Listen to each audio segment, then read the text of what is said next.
আমি ভাস্কৰ দাক লগ পাইছো যিখিনি দেখুৱাবলৈ মোক নিমন্ত্ৰণ কৰি আনিছে আপোনালোকক ইমান এটা ধুনীয়া কালচাৰ দেখুৱাবলৈ নিমন্ত্ৰণ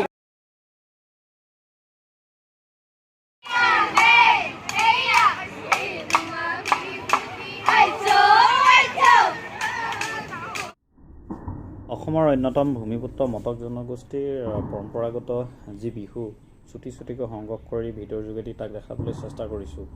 গাভৰুসকলৰ বিহু নাচ আৰু বিহু নাম ভিডিঅ'টোত আপোনালোকে দেখিবলৈ পাব।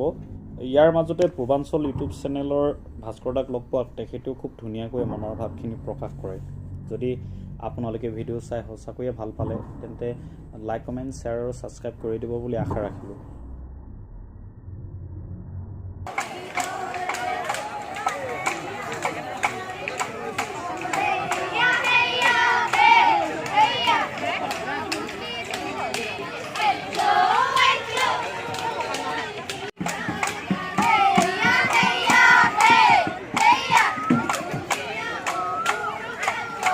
পালো যথেষ্ট ভাল লাগিছে আৰু আমাৰ মটক গোষ্ঠীৰ আজি সম্প্ৰদায় নহয় জনগোষ্ঠী আপোনালোকে যে কয় সম্প্ৰদায়টো ভুল হয় কিন্তু আমাৰ মটক জনগোষ্ঠীক প্ৰতিনিধিত্ব আৰু প্ৰচাৰ কৰিবৰ কাৰণে আজি আমি ভাস্কৰ দাক মাতি আনিছোঁ আৰু মোৰ লগত ভাস্কৰ দা আছে। ভাস্কৰ দা কেনেকুৱা পালে আমাৰ নাচনীবিলাক কেনেকুৱা পালে?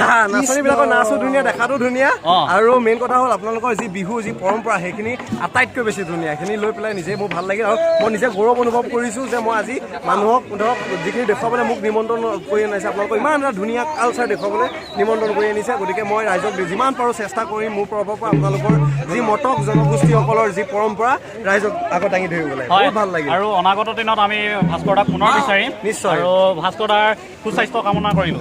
ধন্যবাদ।